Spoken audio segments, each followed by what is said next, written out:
Bom, pessoal, nós vamos começar falando agora sobre a malacesiose.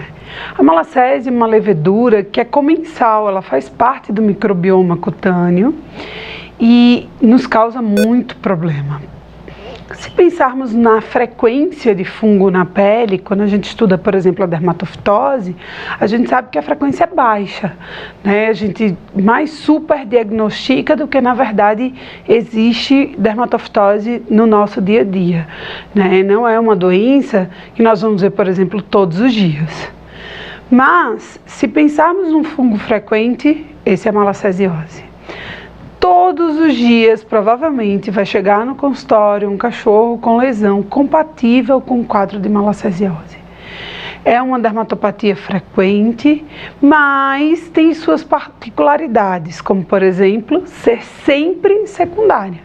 Na medicina, a gente aprende que 100% não é uma coisa muito verdadeira, mas na malacesiose não existe relato da doença de forma primária, malacesiose primária. Não, ela é sempre secundária. E aí, esse talvez seja um dos grandes desafios dessa enfermidade, nós encontrarmos quem é a doença primária, quem é a doença que está desencadeando, que está favorecendo a pele a um sobrecrescimento dessa levedura. Mas vamos começar falando um pouquinho das espécies de malacésia. Bom, nós vamos falar das duas espécies mais comuns no nosso dia a dia, né, que é o cão e o gato.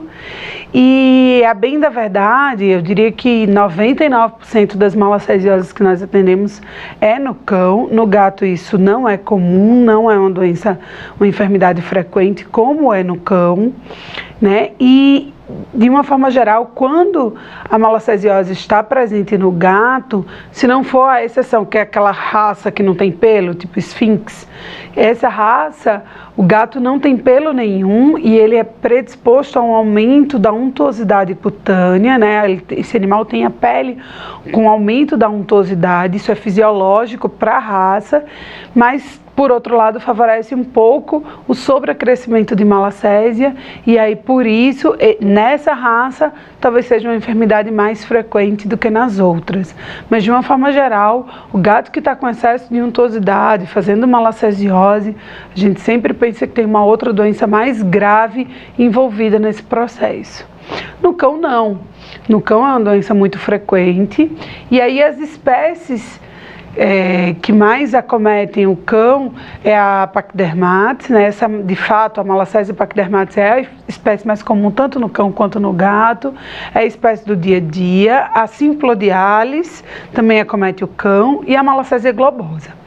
É importante relatar que o exame mais comum que a gente faz no processo do diagnóstico não é a cultura, é a citologia, e ela é suficiente para nos mostrar o que de fato está acontecendo com o paciente. Então, através de uma citologia, quando nós identificamos a malacésia, nós não conseguimos determinar que espécie está acometendo o nosso paciente, né? Então, não há como determinar que espécie está acometendo o animal através da citologia.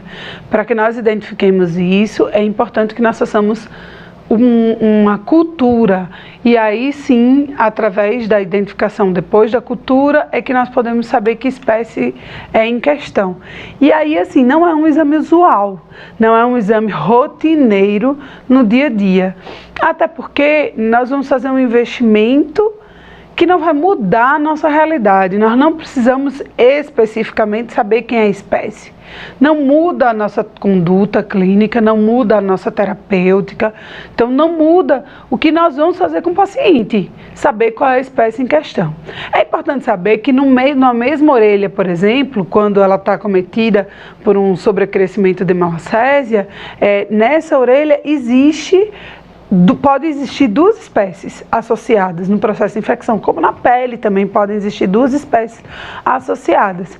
E aí o que faz a gente suspeitar da existência de duas espécies é que normalmente, macroscopicamente, assim, no formato citológico, formato da espécie, não é nem macroscopicamente, é microscopicamente, mas o formato celular da malacésia, ela é diferente um pouquinho, em especial a globosa da Pachydermathes.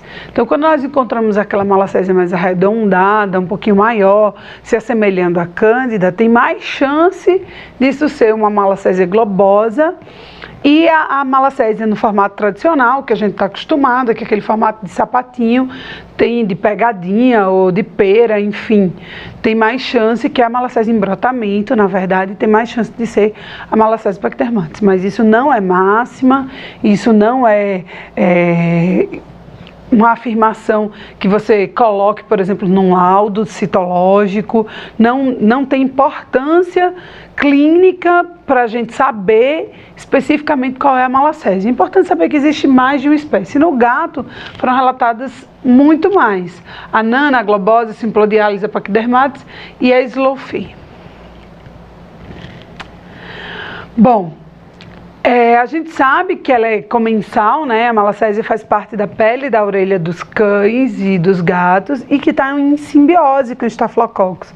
É interessante, eu não sei se vocês têm a mesma experiência, mas quando nós fazemos a citologia da orelha e tratamos especificamente com um produto otológico que tenha só um bactericida, por exemplo, fizemos citologia, está cheio de cocos, tem uma ou outra malacésia, não é recomendado fazer o tratamento da malacésia nessa orelha em questão. E aí nós tratamos só a bactéria.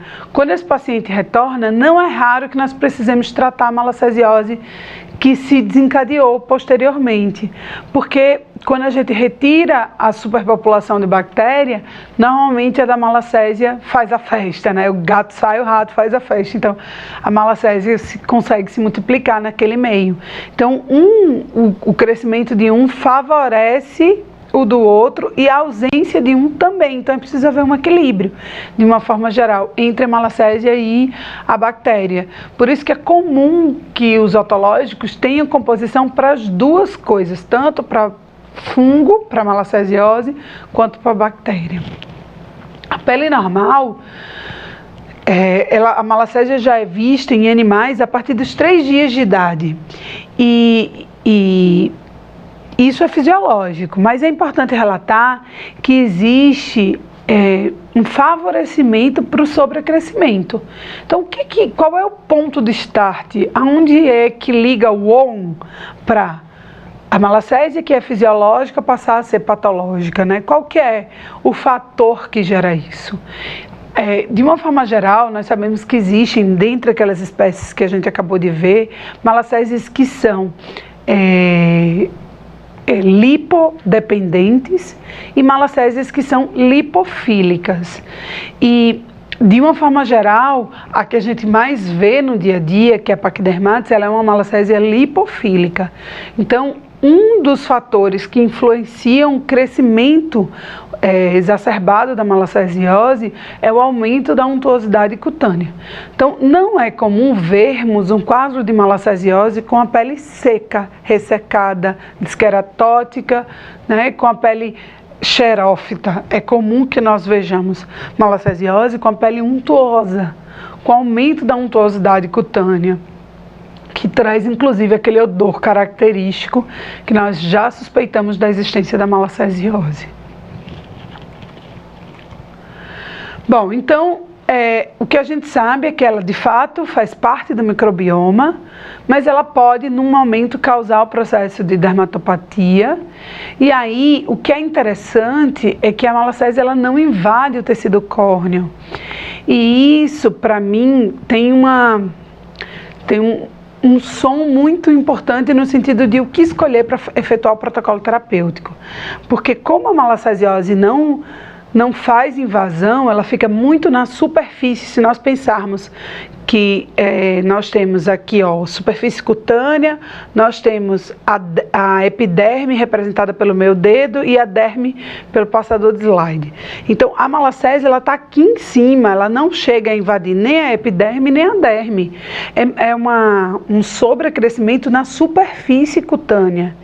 E aí é muito comum que essas leveduras estejam aderidas aos corneócitos, né, os tecidos, as células epiteliais que se cornificaram e que vão formar a camada córnea. Então ela está ali por cima aderida, mas e não invade os tecidos, né, nem a epiderme nem a derme, e ela causa um processo inflamatório exuberante, é muita inflamação, gera muito prurido. Talvez o prurido seja um dos sintomas mais frequentes associados ao sobrecrescimento de malacésia. E aí, onde é esse start? O que se acredita é que, como a malacesiose é uma enfermidade secundária, e a grande maioria dos pacientes que tem malacesiose tem dermatite alérgica, né, é a principal doença primária que faz o favorecimento do crescimento dessa levedura, o que se acredita é que, na realidade, o processo inflamatório da pele estimule e mude a proporção de ceramidas, de ácido graxo cutâneo, e aí gere produção de ceramidas de má qualidade, gere um sobrecrescimento dessas malacésias, associado a isso, a gente ainda observa um sobrecrescimento da glândula sebácea, fazendo um excesso de produção de untuosidade estimulada pelo processo inflamatório da pele. Então, isso é um conjunto que gera, de uma forma geral, um aumento dessa untuosidade, um aumento de inflamação que estimula mais untuosidade, e aí gera um ciclo completamente difícil de ser quebrado, persistente, perpetuante e comum em determinadas raças, onde essa untuosidade é de fato exacerbada. Então, a reação inflamatória causada pela levedura em excesso é um problema, mas a reação inflamatória da pele sem a levedura previamente favorece o aumento da untuosidade, favorece o sobrecrescimento da levedura, e quando essa levedura aumenta, a superfície dessas células da malacésia, ela tem muitos antígenos que vão desencadear um processo de hipersensibilidade à própria malacésia. Então, as coisas meio que se misturam. A gente sabe que o paciente é alérgico, mas a gente não sabe quem começa primeiro, se é a alergia e depois a malacesiose, ou se a malacesiose pela untuosidade nos pacientes que têm muito excesso de untuosidade, independente de ter idade de processo alérgico junto, e depois esse excesso de untuosidade desencadeia alergia à malacésia. Vejam, as coisas meio que se misturam e nós precisamos quebrar esse ciclo, isso é importante. E a nossa conduta em quebrar o ciclo vai nos ajudar a entender o que está acontecendo especificamente com cada paciente que nós atendemos. Tem dia que quando eu entro no consultório, tá assim, a recepção já com um monte de paciente, eu fico pensando assim, meu Deus, esses 4 shih tzus que estão na espera, todos têm exatamente a mesma coisa. Sabe o que me dá vontade? De sentar os 4 proprietários e falar, deixa eu explicar para todo mundo de uma vez só. Depois entrar um por um, eu faço só a citologia e eu mando as receitas. Porque é tudo exatamente igual. Tudo exatamente do mesmo jeito. E o Shih Tzu é sempre o grande vilão, né? O que sofre, na verdade, com essa história toda e que tem uma malacesiose de repetição continuada. Bom, esse é um trabalho da Vet Dermatology que mostra a presença das malacésias isoladas na pele saudável. E aí, o que esse trabalho sugere? Que a fosfolipase A2, que é uma enzima que está ligada nos processos inflamatórios, está associada à patogenicidade da malacésia, como se a multiplicação da malacésia favorecesse o aumento da fosfolipase A2. E essa fosfolipase A2, junto com as malacésias, junto com todo o processo inflamatório, induz a uma imunidade humoral. E aí há um processo alérgico associado à própria malacésia. E aí é mais importante o processo humoral que o celular, porque numa doença alérgica o processo humoral é mais importante do que o processo celular na grande maioria das fisiopatogenias, né? Bom, talvez na fisiopatogenia esse seja o slide mais importante. E também mais desafiador, que é falar quais as principais doenças que desencadeiam a malacesiose de forma secundária. É fato, mais uma vez, a malacesiose é sempre secundária. Então, é secundária qual outra desordem cutânea. A mais comum, indubitavelmente, é a hipersensibilidade, né, a doença alérgica. E se eu tivesse que colocar uma classificação sequenciada, eu ia falar alergia, alergia, alergia. Lá no quarto momento vai aparecer os distúrbios de queratinização, né, o excesso de untuosidade cutânea, seborreia, ou as endocrinopatias. E a principal endocrinopatia que está envolvida nesse processo é o hipotireoidismo.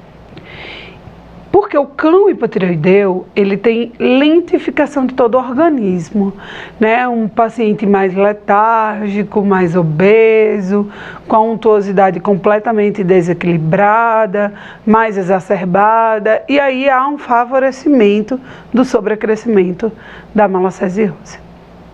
Eu diria que esses 3 principais quadros são os mais frequentes, mas qualquer desordem que rompa a barreira cutânea, química ou mecanicamente, pode favorecer ao crescimento da malacésia cutânea.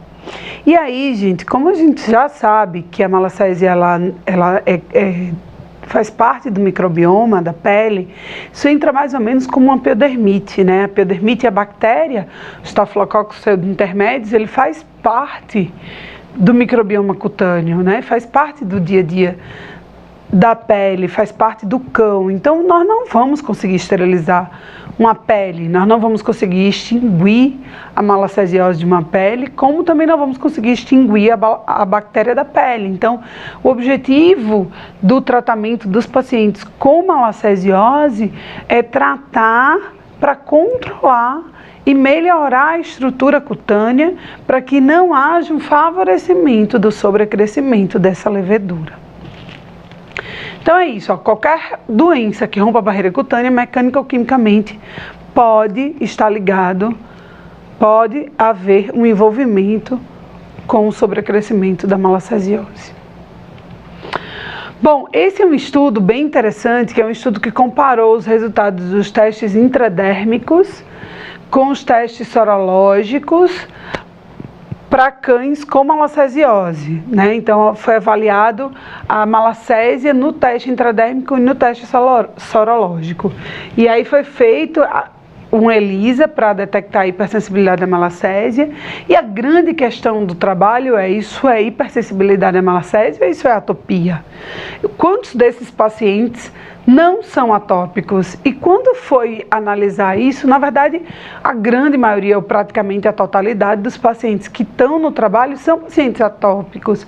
Então, de fato, e novamente, as coisas se misturam, né? O paciente que tem atopia, ele tem uma predisposição ao sobrecrescimento de malacésia e ele vai fazer uma reação de hipersensibilidade à presença dessa levedura, até porque esse é um quadro crônico. Então, essa malacésia, ela está se multiplicando de forma continuada e cronicamente por muito tempo. Nós vamos ver na parte de sinais clínicos que a grande maioria dos pacientes que têm malacesiose, eles têm uma doença crônica na pele. Eles têm uma pele espessada, uma pele liquenificada, uma pele hiperpigmentada. A gente sabe que a hiperpigmentação é um sinal de cronicidade cutânea. Então, a pele hiperpigmentada é uma pele que já está um certo tempo alopécica, é uma pele que já está há certo tempo sofrendo inflamação. Então, não é um processo agudo de uma forma geral, né? É um processo crônico e isso favorece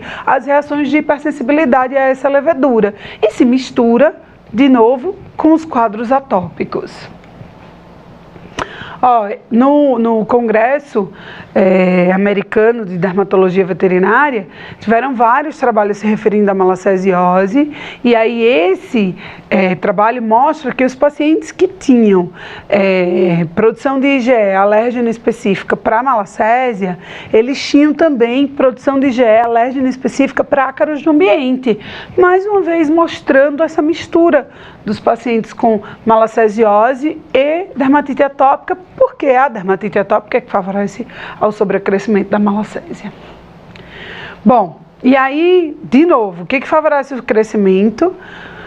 Uma conformação anatômica. Então, as dobras cutâneas, que são fisiológicas, elas favorecem o sobrecrescimento da malacésia, porque é um ambiente onde há um atrito cutâneo na dobra. Então, pensa a dobra facial do pug, a dobra facial do shih tzu, quando o cachorro tem aquele stop bem definido, e aí ele acaba fazendo uma dobra facial importante.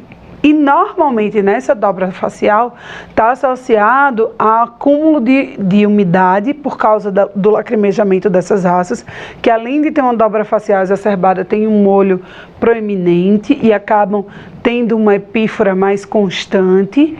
E aí esse aumento de umidade favorece um ambiente úmido, um ambiente inflamado, um ambiente cutâneo quente, que gera um estímulo para o aumento da untuosidade e que gera o estímulo para o sobrecrescimento não só de malacésia, como de bactéria também.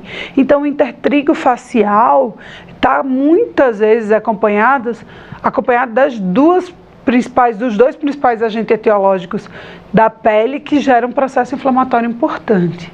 Então, as raças que tem essa conformação não só facial, mas em cauda, como o Bulldog, por exemplo, são as raças mais predispostas a esse sobrecrescimento. Então, o Pug, o Shar-Pei, o Basset Hound, o Shih Tzu, o Dachshund, o Welsh, o Bulldog, o inglês e o francês. Então, são as raças que estão mais associadas.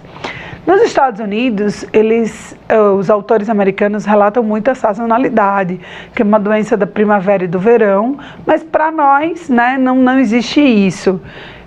O pessoal que está mais no sul do Brasil talvez tenha um pouco mais de sazonalidade, mas lá em cima não tem. Mas mesmo assim, não se acredita muito nesse processo tão sazonal. Mas quem está no Nordeste, no Norte do país, vai ter malacesiose o ano inteiro, né? Nós não temos essa divisão, porque nós temos sol mesmo, um dia que está nublado e o outro é de sol novamente. Qual é o aspecto clássico da malacesiose? O sinal mais clássico é o prurito. É uma doença que eu diria que coça e fede. Então são os dois principais sintomas da malacesiose, né? Coceira e fedor. É isso mesmo. E o tutor não se acostuma nunca. Interessante que os shampoos que a gente utiliza para o controle dessa enfermidade normalmente também tem um cheiro bem desagradável, assim. De uma forma geral, o shampoo que controla a untuosidade, por exemplo, o shampoo com alcatrão, o alcatrão tem um cheiro forte, né? Então, isso acaba trazendo, às vezes o tutor reclama. Quando passa o tempo, de imediato, assim, você faz, sei lá, o primeiro retorno, o cara fala, eu falo, e o shampoo, o cheiro está incomodando? O cliente fala, não, o cachorro fedia tanto antes que não tá. Mas 3 meses depois, se é um paciente que precisa persistir com um banho com forte desengorduramento da pele, 3 meses depois ele fala, nossa, doutora, esse shampoo fede, porque ele esqueceu como era o cheiro do cachorro anteriormente, né? Tudo é parâmetro. E aí agora o shampoo está exacerbando o cheiro do alcatrão fica mais forte, porque a pele já não tem mais aquele odor rançoso, untuoso, né? Não tem mais o odor clássico da malacesiose. Então coça muito, coça de verdade. E um pouco mais à frente, quando a gente for começar a falar sobre os aspectos terapêuticos, a gente vai falar um pouquinho sobre como conduzir esse paciente. De novo, não vai ter certo e errado, vocês vão ver isso. Mas tem formas diferentes de conduzir o paciente e aí eu vou só chamar a atenção para esses detalhes. Então, odor desagradável já está aí, né, de primeiro sintoma. A pele fica extremamente eritematosa, apesar de em algumas áreas haver uma hiperpigmentação marcada, mas a pele fica muito eritematosa pelo processo inflamatório que está associado. A hiperpigmentação, a liquenificação, para quem não lembra o que é liquenificação, é aquele aspecto onde você começa a ver desenhos, né? Um grafismo marcado na pele. Sabe o aspecto da pele de elefante? Esse é o aspecto da pele liquenificada ou lignificada, é a mesma coisa. Há um aumento da secreção oleosa, você passa a mão no paciente e você sente, a hora que você faz assim no dedinho, sai um pouco dessa untuosidade, você sente o sebo que está na pele, fica no interdígito, nos seus dedinhos, quando você faz o exame clínico, a inspeção da pele, quando você faz a palpação cutânea para examinar como é que está essa pele, você começa a sentir essa untuosidade exacerbada nos dedos, né? Porque é uma pele muito untuosa e essa untuosidade é um dos fatores importantes para o favorecimento do sobrecrescimento da malacésia. Não esqueçam, tem malacésia que é lipodependente. A que a gente mais vê é lipofílica, ela tem atratividade. A untuosidade gera substrato para o seu crescimento. Então isso de fato precisa ser abordado. Hipotricose, alopecia, né? É comum que nós vejamos um padrão de disqueratose, onde a gente vê uma produção de escamas fininhas, tipo escamas farináceas, mas numa pele untuosa. A presença dessas escamas farináceas causa muita confusão, porque alguns veterinários têm a sensação da pele seca pela produção da escama, mas na realidade a disqueratose está importante, há um sobrecrescimento, há um excesso da produção de tecidos córneos, né, de camada córnea, e aí por isso há uma descamação mais exacerbada, mas associado ao aumento da untuosidade.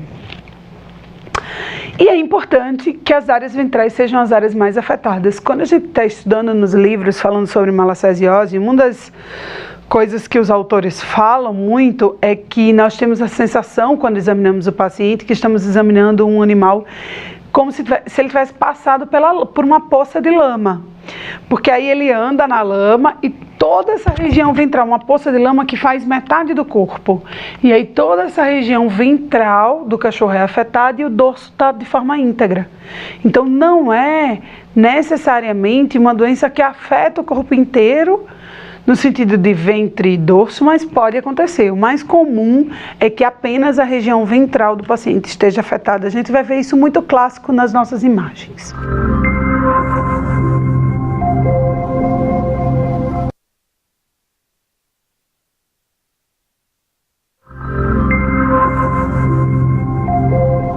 Durante muito tempo acreditou-se que essa enfermidade que acomete o dachshund fosse denominada de acantose nigricans. E hoje se sabe que na realidade isso é uma extrapolação da medicina humana, né? A acantose nigricans é uma patologia que acomete seres humanos, em especial as pessoas com predisposição a diabetes, onde há uma exacerbação da pigmentação em algumas áreas de dobra cutânea, e aí fica com um aspecto de pele suja, mas na realidade isso é uma enfermidade, isso não está associado à falta de higiene, e se transpôs isso para a medicina veterinária por causa da semelhança do aspecto macroscópico. Porém, fisiologicamente, fisiopatogenicamente, não tem nada a ver. Isso aqui é malacesiose e provavelmente isso aqui é malacesiose secundária à dermatite atópica, né, que é a principal enfermidade. Mas a gente precisa caminhar, fazer um processo para entender o que de fato é importante na vida nesse cão. Se precisa passar por dieta, se basta controlar a oleosidade,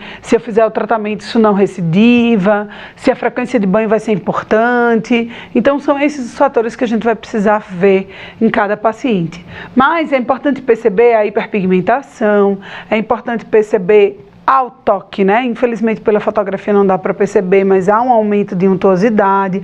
As bordas das lesões, as áreas da extremidade da lesão, são áreas mais eritematosas, são as melhores áreas para a gente fazer a citologia, são as áreas mais eritematosas. Há um certo padrão liquenificado começando a acontecer, a pele fica mais edemaciada, há um espessamento cutâneo, isso precisa ser tratado. Aqui a gente tem um quadro mais agudizado, né? Ainda não está na fase mais crônica, não dá de cara para perceber nenhum desses processos, se isso de fato é um sobrecrescimento de malacésia ou de bactéria. Os dois sobrecrescimentos são favorecidos pelos mesmos fatores de aumento de untuosidade, de secreção exacerbada cutânea, de prurido, são os dois estimulados pelo processo inflamatório da pele e secundárias doenças alérgicas. Então a gente está falando de sobrecrescimento de malacésia, que na literatura a gente acha como MOG, M-O-G, e sobrecrescimento de bactéria, que na literatura a gente chama de BOG. Então, MOG ou BOG.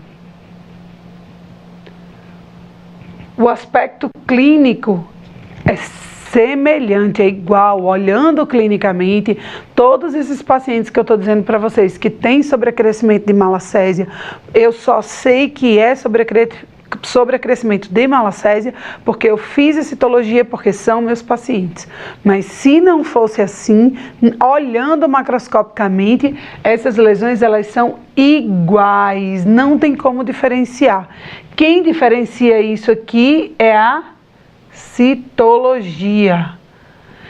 O fator desencadeante é o mesmo, a área de lesão é a mesma, só que um vai ser causado por bactéria e o outro por malacésia. E não é raro que os dois estejam associados, né? Haja um sobrecrescimento de malacésia e bactéria.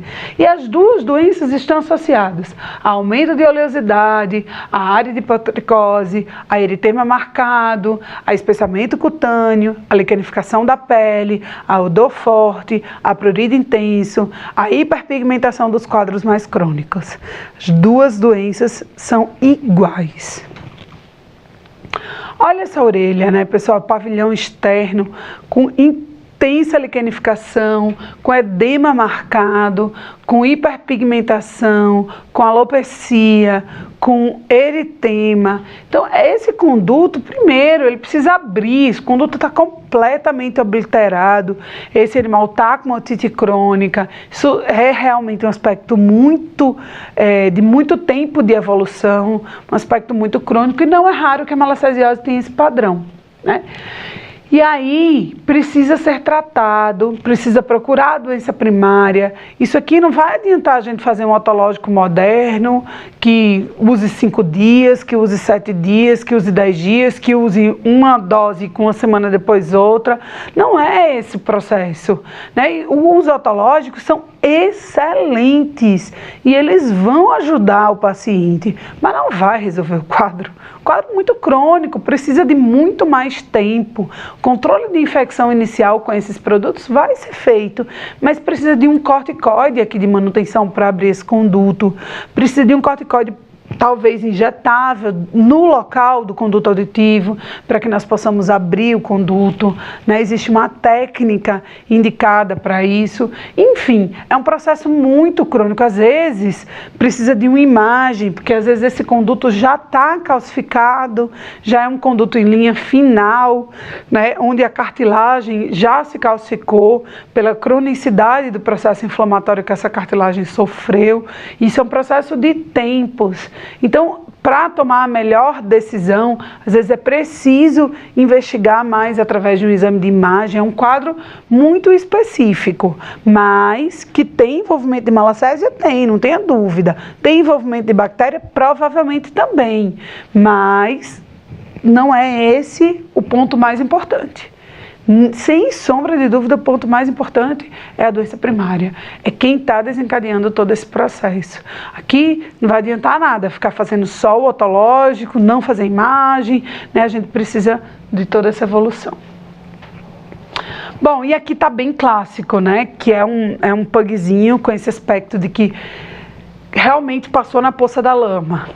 E aí ele tem toda essa região ventral afetada, com hiperpigmentação, com alopecia, com hiperkeratose. Se você olha aqui na mesa, ó, você consegue perceber que essas escamas farináceas que eu me referi anteriormente, elas estão aqui, ó.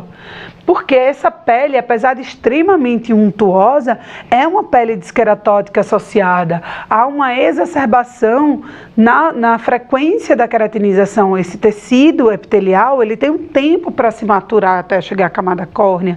Quando a pele está sofrendo injúria constante pelo processo inflamatório, pela presença da malacésia, pelo aumento da oleosidade, essa camada córnea, ela recebe a informação que precisa se multiplicar mais rápido. E aí acaba descamando. Essa escama que deveria ser imperceptível se essa maturação acontecesse em 21 dias, passa a acontecer em 7 dias, passa a acontecer em horas, e aí passa a ser visual. Por isso dá esse aspecto de seco, e na realidade não é. Ó, o mesmo paciente visto lateralmente para a gente ver exatamente esse aspecto de passou na poça da lama. Isso é muito clássico na malacesiose. A gente vai ver que essa localização de lesão e essa cor, esse aspecto, ele muda constantemente. Perdão, ele é constante, ele não muda, ele é um processo constante, ele se mantém dessa forma para a grande maioria dos pacientes. Esse é o local, esse é o aspecto, é o clássico. Se você olha o cachorro de cima, parece que ele não tem nada, mas o cheiro denuncia. No atendimento, a hora que você passa no atendimento da clínica, você já percebe o odor muito forte. Interdígito, né? Aquele cachorrinho que lambe pata e que o proprietário insiste em dizer que é mania, que é ansiedade. Olha o interdígito, façam citologia. Malacesiose coça como uma candidíase, que coça intensamente. Há relatos de pruridos exacerbados associados aos processos de candidíase em humanos. E aí, na malacesiose canina, há uma mesma correlação dessa sintomatologia associada ao prurido. O prurido é muito intenso nesses pacientes. E aí, por isso, a lambedura é uma forma de expressar o prurido nesses animais, né? Então, há uma lambedura exacerbada da pele, do interdígito, e aí, por isso, esse sintoma incomoda. Tem cachorrinho que fica com a pata completamente molhada, né? E o proprietário, muitas vezes, pensa no fator psicológico associado ao prurido, mas não é, nem sempre é. Na grande maioria das vezes tem uma causa física que está envolvida nesse processo. Olha, de novo, patinha com eritema, com alopecia, com hiperpigmentação. Reparem as escamas, elas estão bem visíveis na mesa, região ventral até na face, orelha com hiperpigmentação, com edema, com liquenificação, quadro crônico, né? Um quadro comumente crônico. A região axilar, ventral, cervical, com um quadro mais agudizado do que os outros que a gente viu até então, né? Então, esse quadro é um aspecto mais agudizado. Quando a gente for fazer, por exemplo, a citologia desses pacientes, a forma que eu mais uso, e a gente vai falar das técnicas mais adiante, é o imprint com a própria lâmina. Então, eu faço uma leve escarificação e encosto a lâmina. E nessas áreas aqui, talvez essa região, a área mais eritematosa, seja a área mais representativa da malacesiose. Não é raro que a gente facilmente consiga estabelecer o diagnóstico. Região perianal, região perivulvar. Então, esse animal coça, faz área de escarificação, prurido exacerbado nessa região. Outro quadro semelhante, também com prurido, com edema, com liquenificação, com a disqueratose em aspecto farináceo, né? E notem, é o mesmo paciente que face, região de membros anteriores, região cervical ventral, não tem a mesmo aspecto lesional, né? Essa região perineal, especificamente nessa paciente, é a região mais afetada. E quando tratado, isso volta. Essa cadelinha tem momentos que ela está ótima, isso volta ao normal. É uma cadela atópica, é uma cadela que precisa de acompanhamento. E às vezes, a hora que ela está bem, o proprietário relaxa e aí a malacesiose volta em ação, porque aí ela precisa de uma certa manutenção. Região axilar é comumente afetada, né? Tanto em raças grandes quanto em raça pequena, pastor alemão, labrador, golden, faz isso comumente, e sempre a região ventral.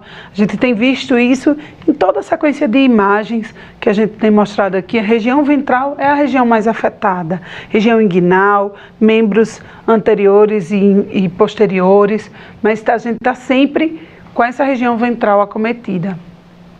De novo, outro paciente, esse animal eu lembro dele, já tem muitos anos que eu atendi, e ele tem, apesar dele não ser gordo, ele tem hipotireoidismo.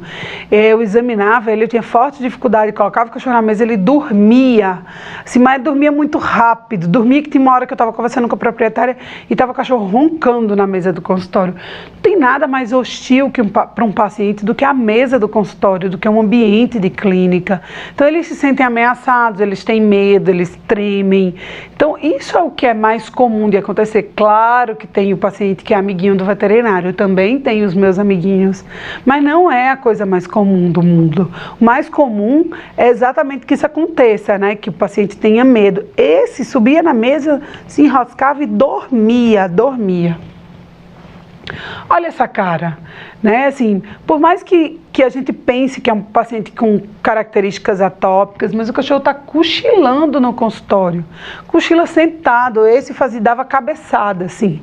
Por quê? Porque ele tem uma doença da tireoide envolvida nesse processo, né? Ele tem uma liquenificação marcada, ele tem um excesso de untuosidade, de novo, a descamação na mesa, preste atenção a esse aspecto. Ele tem uma hiperpigmentação, o prurido é exacerbado, ele coça, se machuca, e aí o tutor passou aqueles sprays arroxeados, né, para evitar a formação de miíase. Então, é um paciente com malacesiose? Mas não vai, essa malacesiose não vai ser controlada de forma adequada se a gente não encontrar quem é a doença primária. E nessa situação, eu preciso regular os níveis de hormônio da tireoide, mas tem que medir. Não é porque o cachorro dorme na mesa que necessariamente ele tem hipotireoidismo, né? E aí a gente tem que medir os níveis do hormônio da tireoide para dentro da normalidade a gente conseguir fazer essa avaliação toda e regular, e depois ir medindo novamente, avaliar se esse cachorro precisa tomar 1 ou 2 vezes ao dia o hormônio da tireoide. Existe todo um critério, né? O povo da endócrino que mais faz esse acompanhamento. Em Natal, durante muito tempo a gente não tinha endocrinologista, hoje graças a Deus na minha clínica tem uma endocrinologista, então eu trabalho diretamente com uma, isso facilita muito a vida para controlar a vida desses pacientes. Novamente, região ventral afetada, inguinal ventral. Notem aqui esse sinal da margem da lesão com marcado eritema é bem presente, né? E aí, essa área com esse marcado eritema, fazendo esse aspecto geográfico aqui acontecendo na margem da lesão, essa área é uma área de eleição para busca citológica e para a busca do agente etiológico que está aí em questão. Não esqueçam, a cara da malacésia, o cheiro da malacésia, a localização é da malacésia, mas pode ser bactéria. Então, isso só a citologia vai nos dizer quem está aí em questão. Bom, então, no diagnóstico, sem sombra de dúvidas, nós precisamos investigar a causa primária. Não existe tratar a malacesiose sem orientar. E aí, pessoal, dica pessoal minha, assim, dica para vocês, converse com o proprietário já no primeiro atendimento. Eu costumo dizer que o que é acordado nem é caro nem barato, é acordado, né? Então, acorde com o tutor. Diga para ele, nós vamos tratar a malacesiose, mas a malacesiose é uma infecção, a malacesia não vai se extinguir na pele do seu cachorro, não é raro que isso volte a acontecer. Mas nós precisamos encontrar quem é a doença primária. Tratar a malacesiose não resolve o problema. E por que é importante conversar sobre isso? Isso depois de um diagnóstico adequado. Porque quando o paciente faz o tratamento da malacesiose, dependendo do protocolo que você está habituado a fazer, esse é um tratamento dispendioso. Fazer, por exemplo, 30, 40, 60 dias de antifúngico num paciente grande, como um labrador, um golden, um pastor alemão, é muito caro. Então, eu estou falando só do antifúngico, eu não estou falando do shampoo que você precisa usar numa frequência de banho alta, pensando em fazer banho no banho-tose, não em casa, que acaba sendo mais dispendioso ainda.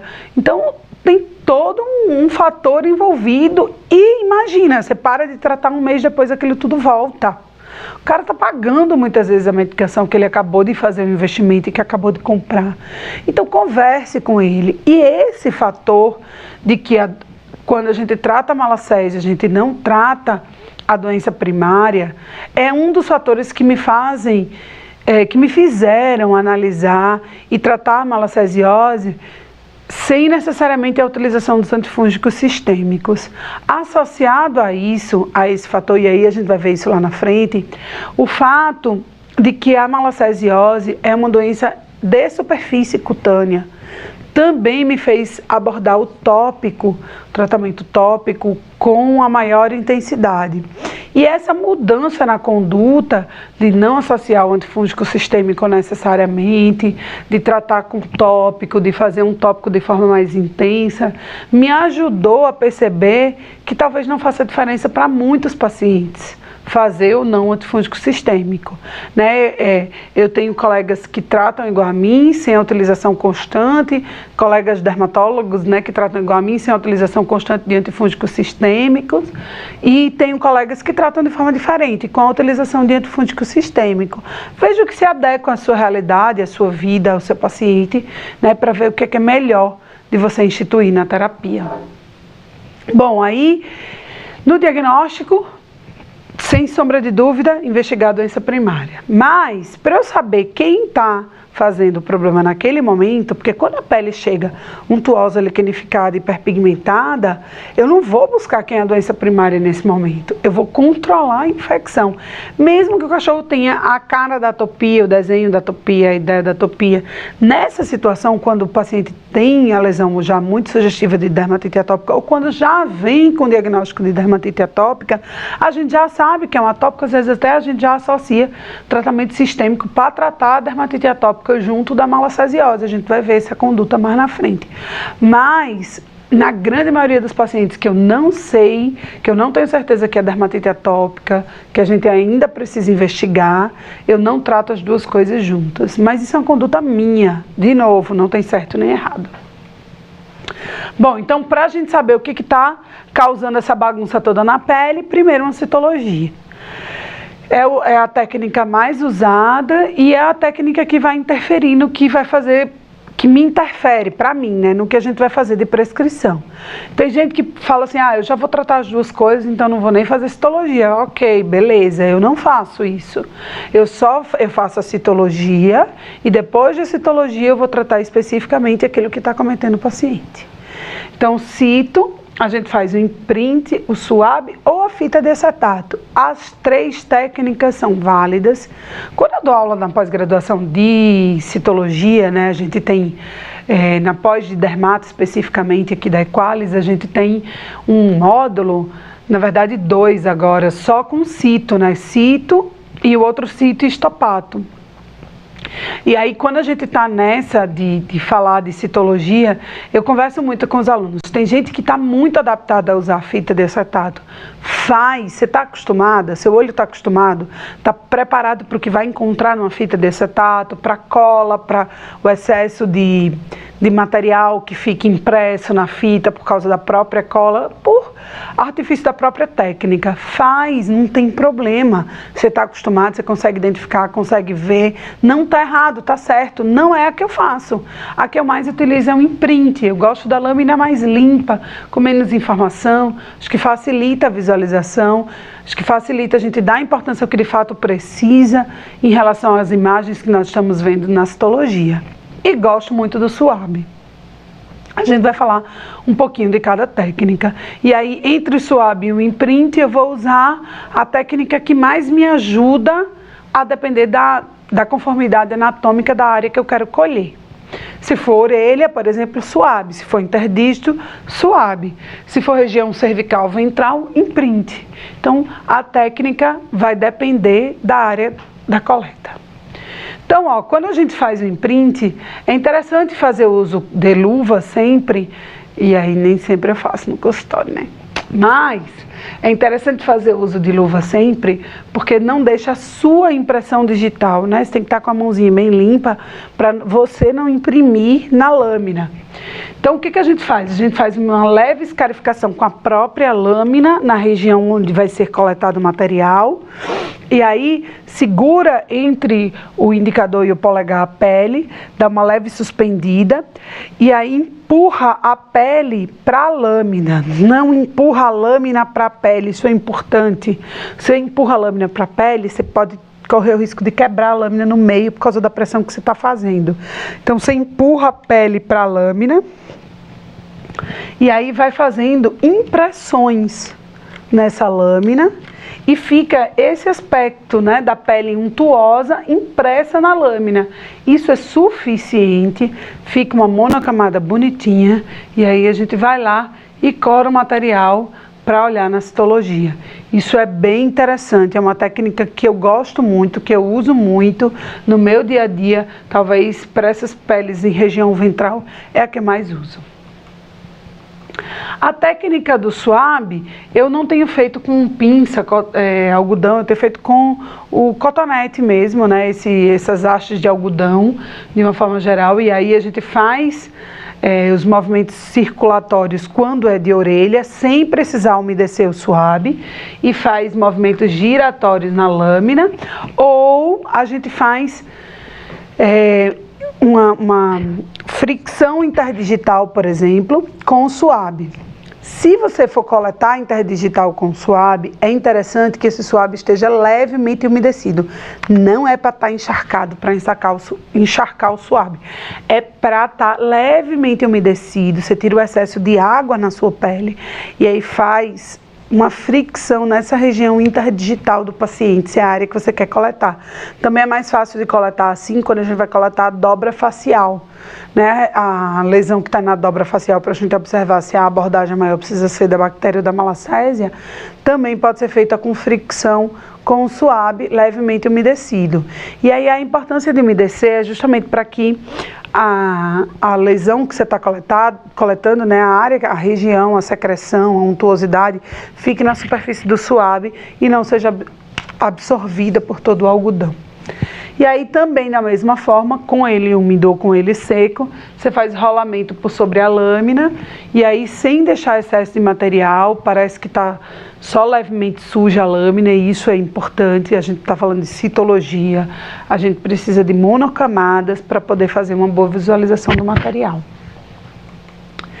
E aí vai olhar, né?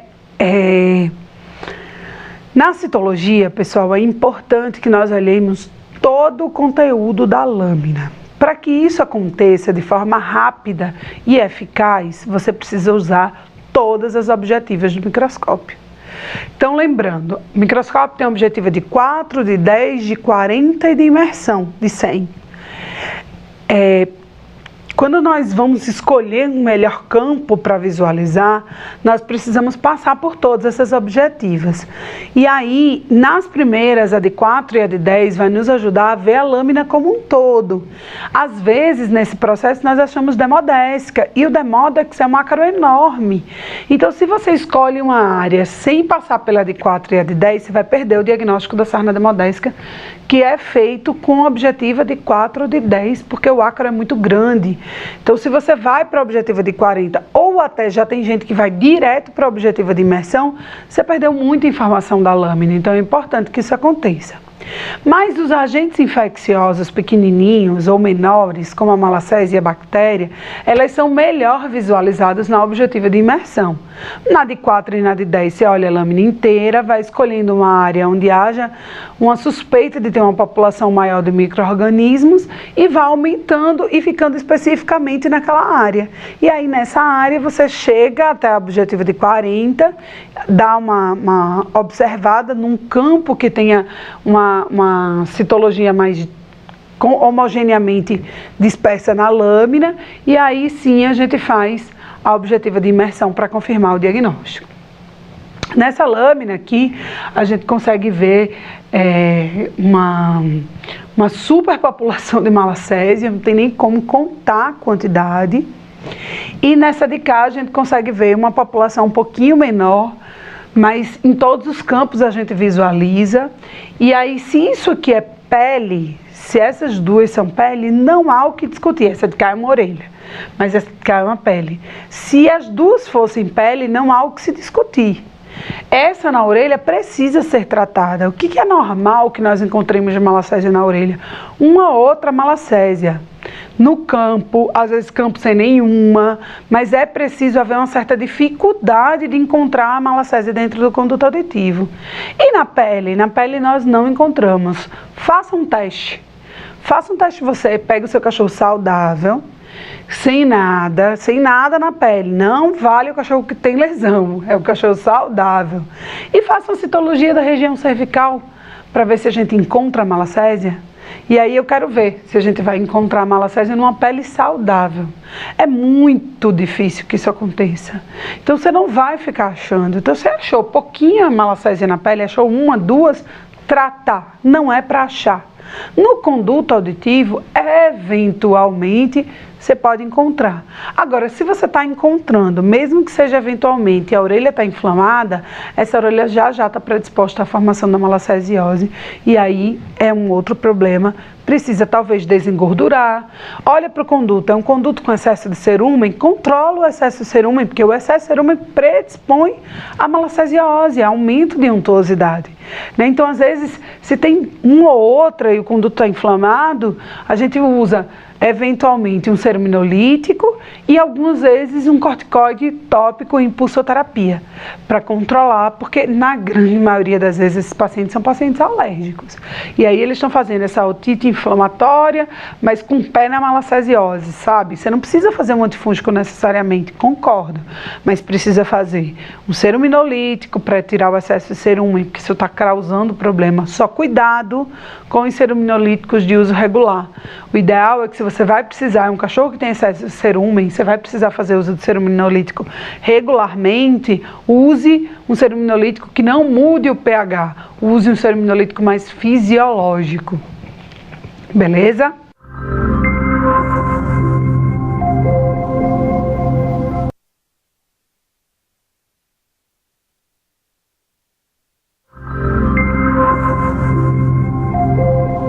E aqui, ó, uma outra lâmina também, todas essas são lâminas de sobrecrescimento, aqui é uma lâmina de pele. Só importante relatar que, ó, essas estruturas grandonas aqui, ó, são os corneócitos, são as células queratinizadas da pele, são as células epidermais que se queratinizaram, né? Então, são os corneócitos aqui, elas perderam o núcleo, parece um papel vegetalzinho amassado. Aqui de novo, a mesma celularidade. E é comum que a malacésia esteja sobre esses corneócitos, né? Porque está sobre a superfície dos corneócitos. E aqui também do mesmo jeito. Não é comum nessa lâmina de imprints, nessa lâmina superficial, que nós vejamos neutrófilos, linfócitos, que nós vejamos células inflamatórias. Normalmente essas células inflamatórias nós vamos ver nas doenças que estão associadas às lesões na epiderme ou na derme. Isso é uma lesão sobre a pele, então não é comum. Na orelha a gente só acha células inflamatórias quando há ulceração dentro do conduto auditivo, processo inflamatório exuberante, quando está associado a pus. Então não é toda a citologia nas células nas regiões de superfície cutânea que nós vamos ver célula inflamatória. Então nessa citologia do imprint para diagnosticar sobrecrescimento de malacésia ou bactéria, é comum que nós não tenhamos células inflamatórias associadas à presença dos corneócitos.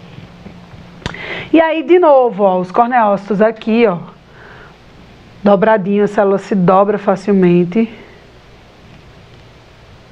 O que eu fiz? Achou? Aqui, ó, os corneócitos, a célula se dobra facilmente. E os numerosos sapatinhos, ó. Pegadinha. E aí você vê que as malacésias têm formatos diferentes entre elas. Aqui está uma pegadinha clássica. Mas nessa lâmina aqui, além da presença da célula queratinizada e da malacésia, que é outra malacésia, a gente vê essas estruturas aqui arredondadas que andam agrupadinhas, né? Eu brinco na sala de aula de que malacésia anda em bando. Então anda agrupada sempre. Então, ó, esse agrupamento aqui é de bactéria. Bactéria anda em bando. Então aqui há bactérias do tipo coccoide, né? Então a formação de sobrecrescimento de cocos e de malacésia. O que isso muda? Isso muda na ponta da caneta. Nós vamos fazer prescrição de antibiótico para esse paciente, seja tópico, seja sistêmico. Para os outros, onde é só sobrecrescimento de malacésia, nós não precisamos fazer uso de antibiótico, né? E aí a gente vai discutir isso adiante. Bom, e aí, gente, quais são os cenários dos pacientes com malacesiose pensando no plano terapêutico? Nós temos um paciente com malacesiose tegumentar de repetição, nós temos pacientes com pododermatite de difícil controle, com lambedura exacerbada, com pele eritematosa, com otite bilateral de repetição, essa orelha, pavilhão auricular externo está sempre eritematoso, edemaciado, com um dermografismo nessa região, com a pele da região do pavilhão auricular marcada, desenhada, evidenciada, não é uma pele fininha, é uma pele com edema. Então, porque há uma otite, um processo inflamatório de repetição e o prurido é intenso, mesmo que a malacesiose não esteja naquele momento tão exacerbada. Isso é muito clássico nos pacientes alérgicos, mas não adianta tratar a alergia sem controlar a infecção. O controle da infecção é fundamental. E por que eu estou me referindo a isso, pessoal? Porque não é raro o cliente que chega no consultório dizendo: esse oclacitinib não resolve de nada, porque eu estou dando oclacitinib e o cachorro está se coçando. E aí quando a gente examina a pele, nós observamos que há um processo infeccioso associado, e aí quando o tutor é questionado, mas antes o oclacitinib funcionava, só que agora parou de funcionar. A mesma coisa para o corticoide, a mesma coisa para a ciclosporina. O paciente tem doença alérgica de base, mas em determinados momentos você precisa controlar a infecção.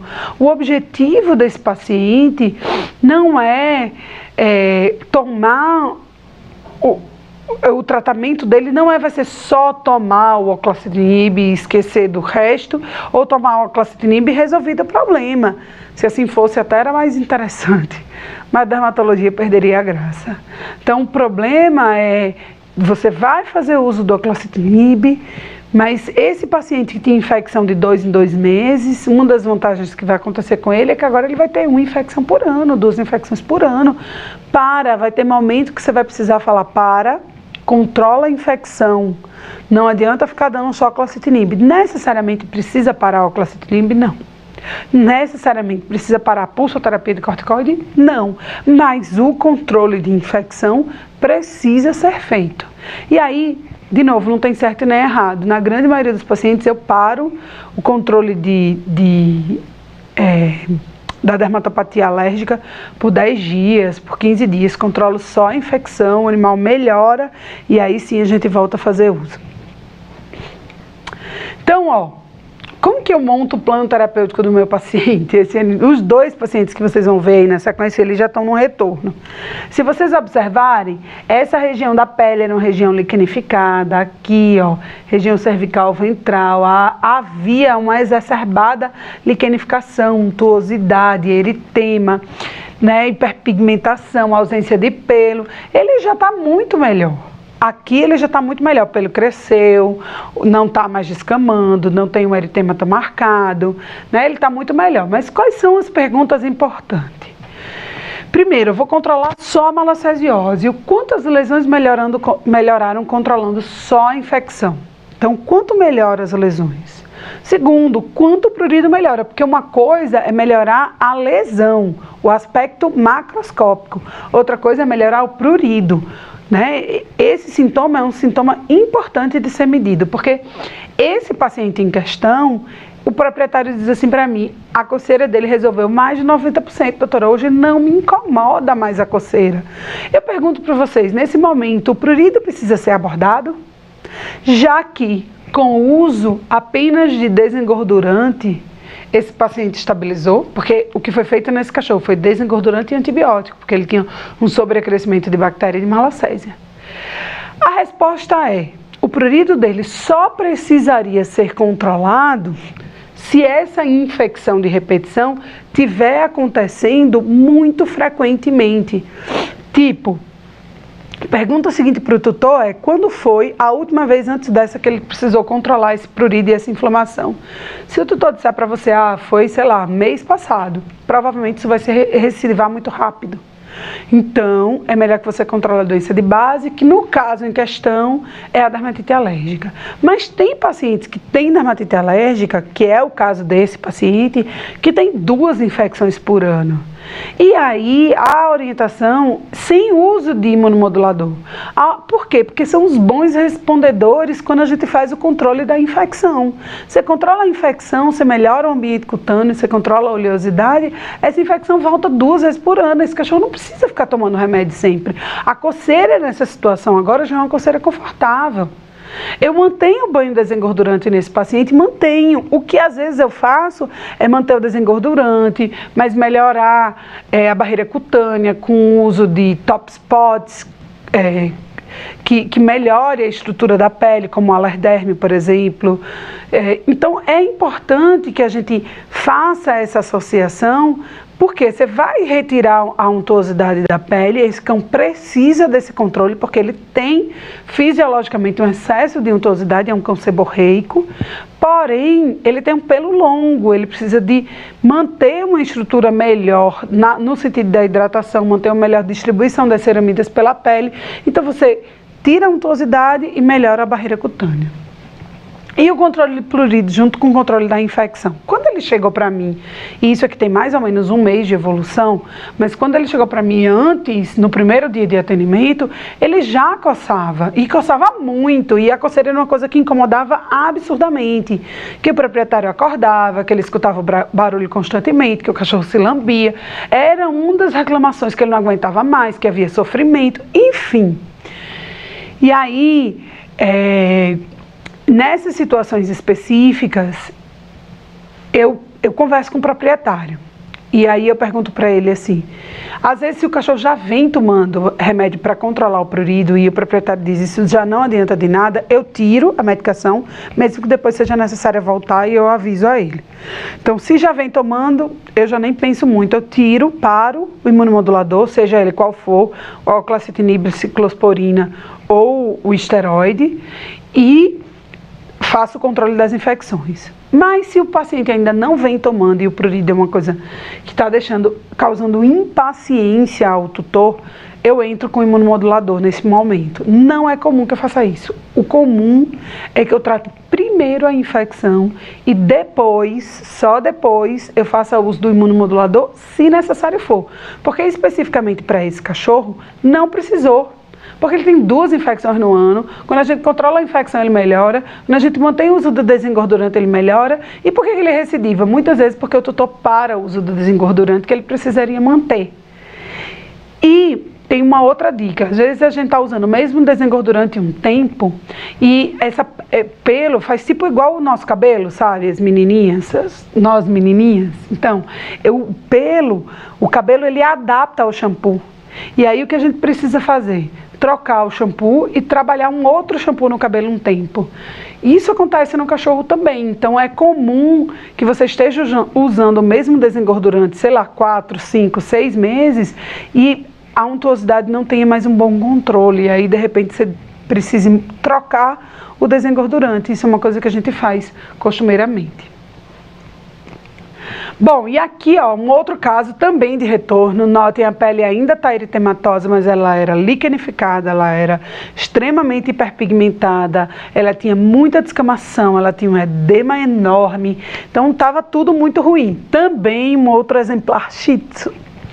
E aí a pele liquenificada, escura, demasiada, melhorou, o odor era intenso, o tutor tá super feliz porque melhorou desse odor com o uso de desengordurantes, mas mesmo com a pele com aspecto muito melhor, a coceira não passa. Doutor, ó, melhorou o cheiro, não consigo mais identificar onde ele está pelo odor, mas a coceira não passa. Então,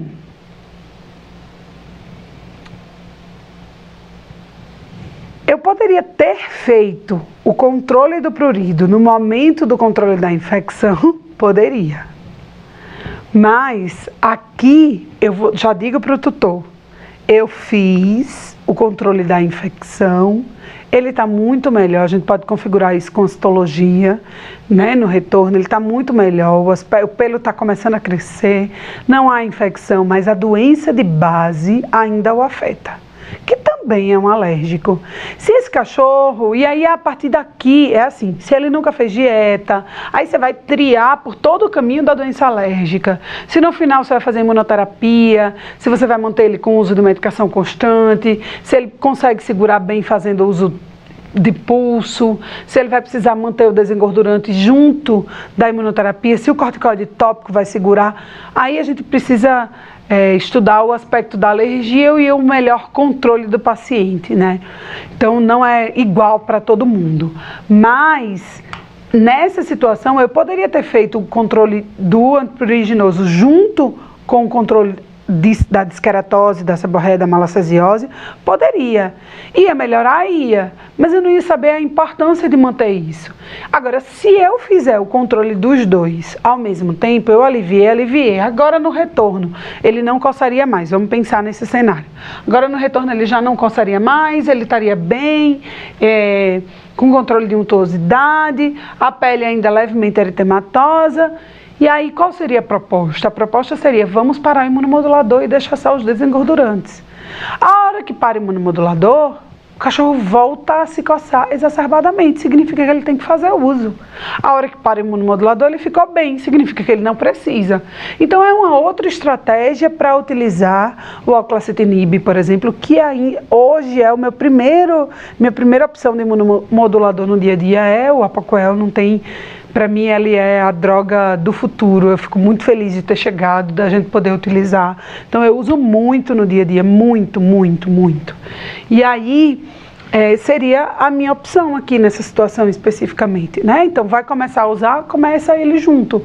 Ah, não quero fazer por partes, para depois ver se precisa fazer uso realmente. Faz por partes para ver se precisa fazer uso. Não tem certo nem errado, tem conduta, tem o que o seu cliente está de saco cheio de esperar ou não, tem a pressa em resolver a lesão, tem a paciência do tutor, tem o que não quer dar remédio, tem o cachorro que não aceita receber, tem o que não tem, enfim, a realidade de cada um, né? Então esse é o grande X do negócio. Bom, qual é o tratamento tópico de eleição para malacesiose? O uso dos desengordurantes. Peróxido, alcatrão e tá faltando aqui gente, selênio, sulfeto de selênio. Ah, ele tá aqui porque ele também é antifúngico. Isso aí. Então, os shampoos antifúngicos é uma opção e os shampoos desengordurantes é uma outra opção. E aí, isso é uma conduta minha, de novo, não tem certo nem errado. Eu passo para vocês o que eu faço no dia a dia do consultório. Então, cada um faz de um jeito e aí vocês medem, avaliam, usam no paciente e vê o que vocês acham melhor. Eu nunca uso para malacesiose shampoo à base de antifúngico. Eu, Romeica, nunca uso nenhum deles. Eu uso ou o selênio, que além de antifúngico é desengordurante, e aí é um potente desengordurante, ou shampoo à base de alcatrão, ou shampoo à base de peróxibenzoíla. Se eu tiver que pôr uma ordem, uma classificação em relação ao poder de desengordurar, eu diria que o peróxido tem poder 1, o alcatrão tem poder 2 e o selênio tem poder 3. E aí, esse poder é individual. Quais são as vantagens e desvantagens de cada produto, né? O peróxido, ele pode irritar, na verdade qualquer desengordurante pode irritar, mas o peróxido tem uma particularidade, então independente do produto que você usa, da forma como você usa, ele pode irritar. Claro que tem produto no mercado hoje que tem glicerina, que torna o produto menos abrasivo, menos irritativo. Então, ele é indicado para o desengorduramento cutâneo, mas para quadros mais leves, o peróxibenzoíla. E aí pode ser usado em gato, né? Não tem problema de usar, caso você precise usar o peróxido em gato. A gente utiliza muito nos gatos que tem aquela cauda de garanhão, stud tail, né? Que é aquela região próxima à base da cauda, onde há o órgão supracaudal e há um excesso de untuosidade, normalmente está ligada a alterações de hormônios sexuais, né? E aí a castração é o que ajuda o paciente a melhorar desse aspecto seborreico, untuoso e especificamente localizado. Então, o peróxido de benzoíla é uma opção. A outra opção é o uso do alcatrão, mas não em gato, não pode usar alcatrão em gato. E acaba que o alcatrão hoje, a 4%, a gente tem produtos no mercado já pronto para isso, não precisa manipular, né? Então, o produto à base de alcatrão a 4% é muito eficaz, talvez seja hoje quem eu mais use no dia a dia do consultório, e é um potente desengordurante. E por fim, o sulfeto de selênio. Quais são as desvantagens do sulfeto de selênio em detrimento do alcatrão?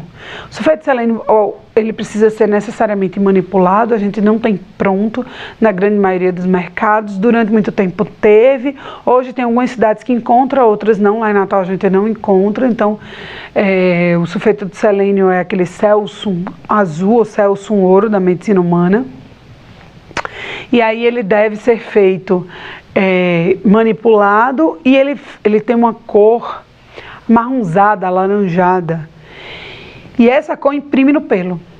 Então, se o paciente tem um pelo branco, um maltese, um Welsh, um Shih Tzu mesmo, que tem uma parte caramelo e uma parte branca, e a parte branca ela é mais predominante, esse cachorro, se não é bem enxaguado, e às vezes até mesmo sendo bem enxaguado, ele fica com um tom entre os pelos, a hora que você abre, meio alaranjado. Isso incomoda muito o proprietário. Mas seja o sulfeto de selênio, o alcatrão, que tem também nos produtos prontos, né, nos shampoos prontos com alcatrão, ácido salicílico e enxofre, ele está sempre acompanhado do ácido salicílico e do enxofre, mas é um excelente shampoo desengordurante. Ele também deixa a pele meio um tom, sei lá, sabe, um tom pérola, um tom champanhe. Se o animal é branco, ele fica um pouquinho mais amareladinho, vai ficar meio encardidinho. Então também incomoda. O tutor que tem um maltês, por exemplo, ele quer um maltês azul, não é nem branco, né? Então isso acaba meio que trazendo certo incômodo. E a dica para esses dois shampoos é enxaguar como se nós não fôssemos amigos da natureza. Então, 6 vezes o enxágue, 8 vezes o enxágue, mesmo quando você achar que já não tem mais shampoo, enxágue nessa numeração, 6 a 8 vezes. Porque quando vai ficando shampoo, resíduos do shampoo, vai formando escamas da cor do shampoo. O shampoo baseado em alcatrão é escuro, então forma uma escama meio acinzentada na pele, uma descamação acinzentada. E o sulfeto de selênio é marrom. A hora que você passa o pente para avaliar como está sendo o banho do paciente, e é comum a gente fazer isso no retorno, você vê as escamas da cor do shampoo. Então, enxague com veemência, com intensidade, com frequência, número grande de frequência. E qual a frequência de banho adequada com esses desengordurantes para o paciente com malacesiose? Eu sempre começo 2 a 3 vezes por semana.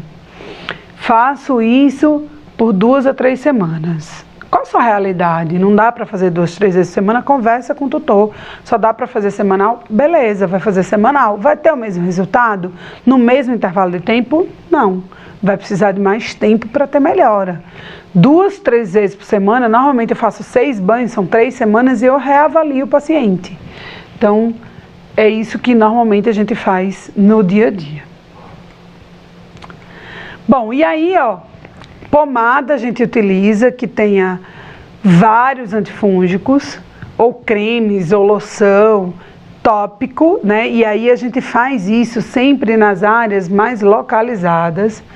Essa informação de 10% além da lesão tem fungo é para dermatofitose, não é para malacesiose. Dermatófito.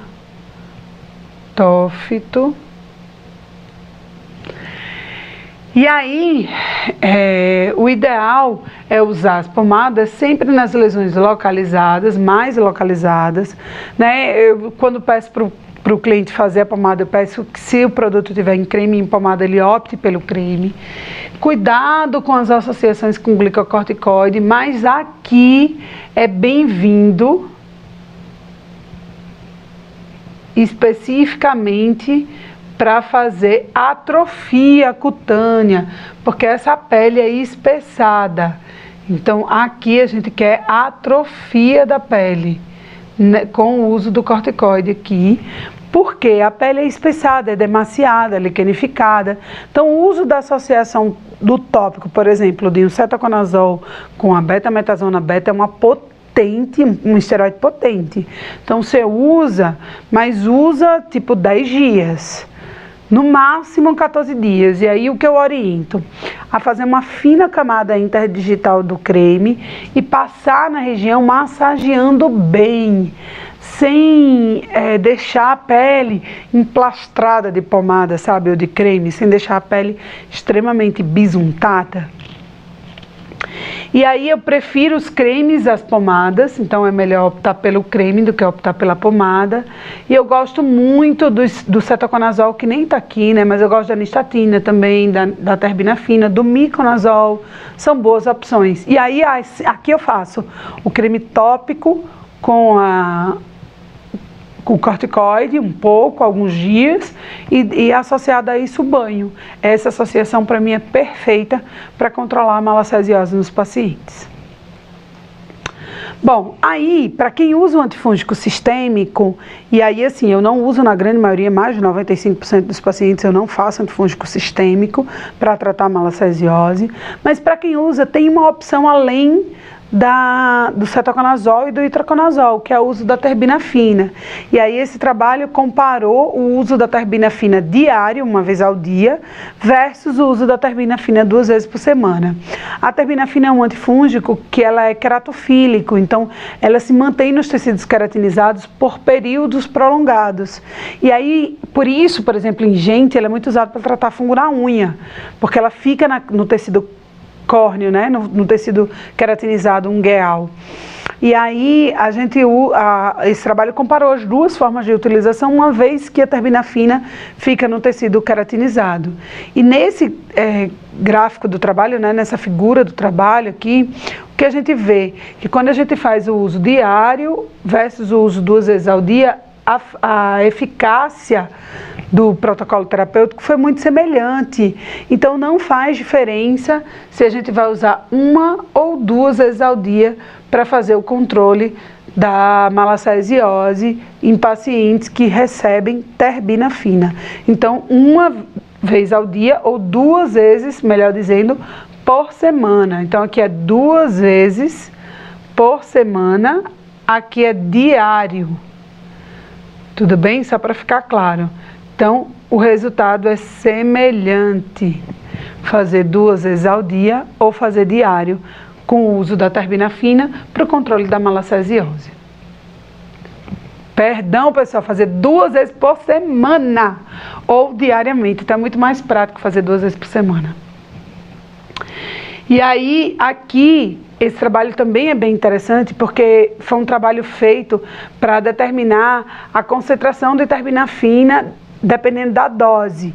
E aí foi usado 30 miligramas por quilo de terbinafina para avaliar a frequência dela na pele, na estrutura cutânea do paciente, né? E nessa dose, 1 vez ao dia, observou-se uma alta concentração nos tecidos queratinizados da terbinafina. Então é um trabalho que mostra uma das doses aceitas, que é 30 miligramas por quilo de terbinafina 1 vez ao dia. Mas, extrapolando isso para aquele outro trabalho, se você utiliza 30 miligramas por quilo 2 vezes por semana, você tem resultados semelhantes. Bom, o cetoconazol, 5 a 10 miligramas por quilo 1 vez ao dia, por 4 a 8 semanas também pode ser utilizado. Qual que é a grande vantagem do cetoconazol? É o custo. Qual que é a grande desvantagem do cetoconazol? Causa muito vômito. Frequentemente os pacientes que recebem cetoconazol têm vômito. E aí, o cetoconazol é melhor absorvido em meio ácido. Então, se o paciente tem vômito, fazendo esses protetores gástricos, a gente não vai ter uma boa absorção. Ou diria que uma absorção da mesma forma que se a gente não fizer o uso do protetor gástrico. 5 a 10 mg por quilo, uma vez ao dia, por 4 a 8 semanas. O itraconazol é uma outra opção. Para felinos é a droga de escolha, porque causa muito menos mal-estar, muito menos cialorreia, muito menos inapetência, muito menos problemas hepáticos. É muito bem tolerado, pode ser utilizado no esquema de pulsoterapia, isso especificamente aqui na malacesiose. Os animais jovens podem receber, os filhotinhos podem receber o uso do itraconazol. A dose é 5 a 10 mg por quilo, uma vez ao dia também. E se for fazer pulso, existem vários esquemas de pulsoterapia. Eu trouxe 2, mas eu vou citar outros. Agora, o custo é uma bronca, principalmente se for um animal grande, O custo de fazer uma dose de 10 mg por quilo de itraconazol no animal que pesa 40 quilos, você vai fazer 400 mg por dia. Uma caixa de itraconazol de 100 mg com 10 comprimidos, 10 cápsulas, deve estar custando em torno de 100 e alguma coisa reais. Então, realmente não é um custo barato.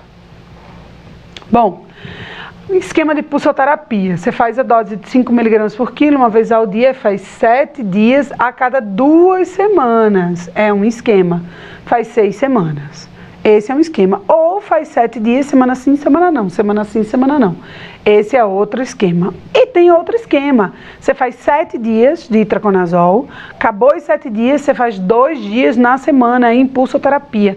Tipo terça e sexta, terça e sexta. 2 dias equidistantes na semana de itraconazol. Então, pessoal, existem diferentes formas de tratar a malacesiose. De novo, não tem certo nem errado. Eu comumente não utilizo o tratamento sistêmico para o paciente, mas a grande mensagem aqui é: procure a doença primária.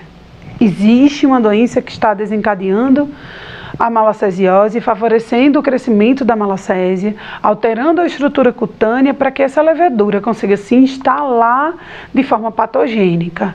Ela mora na pele, ela é do microbioma cutâneo, mas ela consegue em determinados momentos causar muitos transtornos. E se a gente fala de fungo no dia a dia no consultório, o fungo é esse, a malacésia. Todos os dias provavelmente nós vamos ver pacientes com malacesiose. Tá bom? Valeu, pessoal!